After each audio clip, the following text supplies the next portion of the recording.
ನಮಸ್ಕಾರ ಸ್ನೇಹಿತರೆ, ಮೀಡಿಯಾ ಮಹಾನ್ಗೆ ಸ್ವಾಗತ. ಭಾರತದಲ್ಲಿ ಪೈಲಟ್ ಆಗೋದು ಹೇಗೆ? ಬಾನಲ್ಲಿ ಲೋಹದ ಹಕ್ಕಿ ಹಾರಿಸಲು ಏನು ಓದಿರಬೇಕು? ಪೈಲಟ್ ಆಗಲು ಕೋರ್ಸ್ ಹೇಗಿರುತ್ತೆ?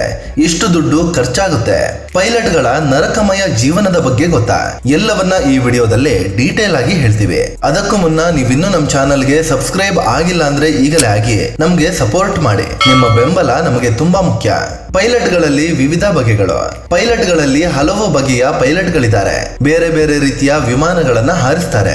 ಕೆಲವರು ಪ್ರೈವೇಟ್ ಏರ್ಲೈನ್ಸ್ ನ ದೊಡ್ಡ ದೊಡ್ಡ ವಿಮಾನಗಳನ್ನ ಹಾರಿಸ್ತಾರೆ. ಪ್ರಯಾಣಿಕರನ್ನ ಬೇರೆ ಬೇರೆ ದೇಶಗಳಿಗೆ ಕರೆದೊಯ್ತಾರೆ.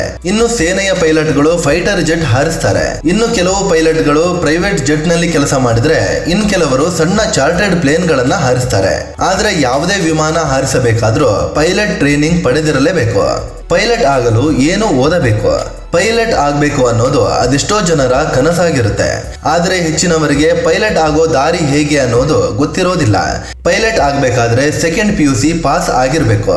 ಅದು ಕೂಡ ಸೈನ್ಸ್ ಕಾಂಬಿನೇಷನ್ ತಗೊಂಡಿದ್ದು 50% ಗಿಂತ ಹೆಚ್ಚು ಮಾರ್ಕ್ಸ್ ಬಂದಿರಬೇಕು. ಚೆನ್ನಾಗಿ ಇಂಗ್ಲಿಷ್ ಮಾತಾಡಲು ಬರಬೇಕು. ಅಂತವರು ಪೈಲಟ್ ಆಗಲು ಕೋರ್ಸ್ ಪಡೆಯಬಹುದು. ಆದ್ರೆ ಕೋರ್ಸ್ ಪಡೆಯುವ ಮುನ್ನ ಎಂಟ್ರೆನ್ಸ್ ಎಕ್ಸಾಮ್ ಪಾಸ್ ಮಾಡಬೇಕು. ಇದು 3 ಹಂತಗಳಲ್ಲಿ ಇರುತ್ತೆ: ರಿಟರ್ನ್ ಟೆಸ್ಟ್, ಮೆಡಿಕಲ್ ಟೆಸ್ಟ್ ಮತ್ತು ಇಂಟರ್ವ್ಯೂ.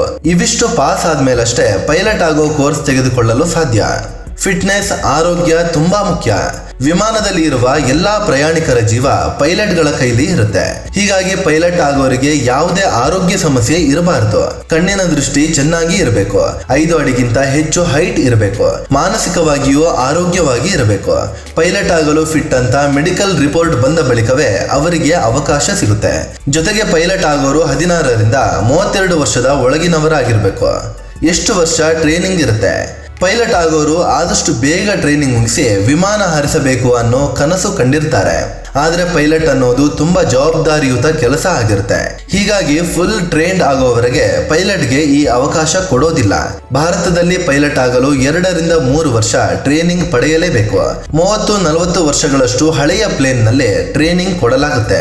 ಅಷ್ಟೇ ಅಲ್ಲ, ಟ್ರೈನಿಂಗ್ ಟೈಮ್ ಅಲ್ಲಿ 200 ಗಂಟೆ ಕಂಪ್ಲೀಟ್ ಮಾಡಲೇಬೇಕು. ಇದನ್ನ CPL ಅಂದ್ರೆ ಕಮರ್ಷಿಯಲ್ ಪೈಲಟ್ ಲೈಸೆನ್ಸ್ ಕೋರ್ಸ್ ಅಂತ ಕರೆಯಲಾಗುತ್ತೆ. ಟ್ರೈನಿಂಗ್ ಪಡೆಯೋದು ಎಲ್ಲಿ? ಪೈಲಟ್ ಆಗಲು ಎಷ್ಟು ಖರ್ಚಾಗುತ್ತೆ? ದೇಶದಲ್ಲಿ ಹಲವಾರು ಸಂಸ್ಥೆಗಳಿದ್ದು ಅವುಗಳಿಂದ ಟ್ರೈನಿಂಗ್ ಪಡೆಯಬಹುದು.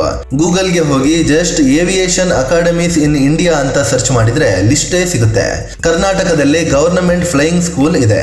ಇದನ್ನ ಸರ್ಕಾರವೇ ನಡೆಸುತ್ತೆ. ಟ್ರೈನಿಂಗ್ ಎಲ್ಲ ಪಡೆದು ಪೈಲಟ್ ಆಗಬೇಕಾದ್ರೆ ಎಷ್ಟು ಖರ್ಚಾಗುತ್ತೆ ಅನ್ನೋದು ಆಯಾ ಸಂಸ್ಥೆಗಳ ಮೇಲೆ ಡಿಪೆಂಡ್ ಆಗಿರುತ್ತೆ. ಟ್ರೈನಿಂಗ್, ಕೋರ್ಸ್, ಲೈಸೆನ್ಸ್ ಪಡೆಯೋದು ಎಲ್ಲ ಸೇರಿ 20ರಿಂದ 25 ಲಕ್ಷ ರೂಪಾಯಿವರೆಗೆ ಖರ್ಚಾಗುತ್ತೆ. ಕೋರ್ಸ್ ಆದ್ರೂ ಕೆಲಸ ಸಿಗೋದು ಕಷ್ಟ. ಪೈಲಟ್ ಕೋರ್ಸ್ ಆದ್ಮೇಲೆ ಲೈಸೆನ್ಸ್ ಸಿಗುತ್ತೆ. ಆದ್ರೆ ಕೂಡಲೇ ಕೆಲಸ ಸಿಗೋದಿಲ್ಲ. ಲೈಸೆನ್ಸ್ ಪಡೆಯೋ 70% ನಷ್ಟು ಪೈಲಟ್ಗಳಿಗೆ ಮಾತ್ರ ಕೆಲಸ ಸಿಗುತ್ತೆ. ಉಳಿದವರು ವೇಕೆನ್ಸಿ ಬರೋವರೆಗೆ ಕಾಯಬೇಕಾಗುತ್ತೆ. ಹೀಗಾಗಿ ಪೈಲಟ್ ಲೈಸೆನ್ಸ್ ಇದ್ರೂ ಅದೆಷ್ಟೋ ಜನ BPO ಕಾಲ್ ಸೆಂಟರ್ಗಳಲ್ಲಿ ಕೆಲಸ ಮಾಡ್ತಿದ್ದಾರೆ. ಕೊನೆಗೊಂದು ದಿನ ಯಾವುದಾದ್ರೂ ಕಂಪನಿಯಲ್ಲಿ ಕೆಲಸ ಸಿಕ್ಕಿದ್ರೂ ಈಸಿ ಇರೋದಿಲ್ಲ. ಲೈಸೆನ್ಸ್ ಇದ್ದರೂ ಕೂಡ ಮೊದಲಿಗೆ ಏರ್ಲೈನ್ ಕಂಪನಿಗಳಿಂದ ಟ್ರೈನಿಂಗ್ ಪಡಿಬೇಕಾಗುತ್ತೆ. 12ರಿಂದ 15 ಲಕ್ಷದ ಈ ಟ್ರೈನಿಂಗ್ಗೆ ಕಂಪನಿಗಳು 70ರಿಂದ 75 ಲಕ್ಷ ರೂಪಾಯಿ ತೆಗೆದುಕೊಳ್ಳುತ್ತವೆ. ಇದಾದ್ಮೇಲಷ್ಟೇ ಕೆಲಸಕ್ಕೆ ಜಾಯಿನ್ ಆಗೋಕೆ ಸಾಧ್ಯ. ಆರಂಭದಲ್ಲಿ ಪೈಲಟ್ಗಳಿಗೆ 15ರಿಂದ 20 ಲಕ್ಷ ರೂಪಾಯಿವರೆಗೆ ಸಂಬಳ ಇದೆ. ಪೈಲಟ್ ಜೀವನ ಎಷ್ಟು ಕಷ್ಟ ಗೊತ್ತಾ? ಆಕಾಶದಲ್ಲಿ ವಿಮಾನ ಹಾರೋದು ನೋಡಿದಾಗ ಪೈಲಟ್ ಜೀವನ ಎಷ್ಟು ಚಂದ ಅಲ್ಲ ಅಂತ ಅನಿಸುತ್ತೆ. ಆದ್ರೆ ರಿಯಾಲಿಟಿ ಬೇರೆನೇ ಇರುತ್ತೆ. ಮೊದಲಿಗೆ ಜೂನಿಯರ್ ಆಫೀಸರ್ ಆಗಿ ಕೆಲಸಕ್ಕೆ ಸೇರಬೇಕು. ಆಗ ಸೀನಿಯರ್ ಪೈಲಟ್ ಜೊತೆ ಕೆಲಸ ಮಾಡಬೇಕು. 2000 ಗಂಟೆಗಳ ಅನುಭವ ಆದ್ಮೇಲೆ ಜೂನಿಯರ್ಗೆ ಸೀನಿಯರ್ ಪಟ್ಟ ಸಿಗುತ್ತೆ. 7 ದಿನಗಳ ಕಾಲ ಡೈಲಿ 13 ಗಂಟೆ ಡ್ಯೂಟಿ ಮಾಡಿದ ಬಳಿಕ 48 ಗಂಟೆ ರೆಸ್ಟ್ ಸಿಗುತ್ತೆ. ಮೊದಲಿಗೆ ಇದು 36 ಗಂಟೆ ಇತ್ತು. ಈಗ ಜಾಸ್ತಿ ಮಾಡಲಾಗಿದೆ. 13 ಗಂಟೆಗಳ ಫ್ಲೈಯಿಂಗ್ ಅವರ್ ಆದ್ಮೇಲೆ ರೆಸ್ಟ್ ಮಾಡಲು ಹೋಟೆಲ್ ವ್ಯವಸ್ಥೆ ಇರುತ್ತೆ. ಅಲ್ಲಿ ಪೈಲಟ್ಗೆ ಐಷಾರಾಮಿ ರೂಮು, ಬೇಕಾದಂತೆ ವೆರೈಟಿ ಆಹಾರ, ಜಿಮ್, ಸ್ವಿಮ್ಮಿಂಗ್ ಪೂಲ್ ಎಲ್ಲವೂ ಇರುತ್ತೆ. ಆದ್ರೆ ಫ್ಯಾಮಿಲಿ ಮಾತ್ರ ಹತ್ತಿರ ಇರೋದಿಲ್ಲ.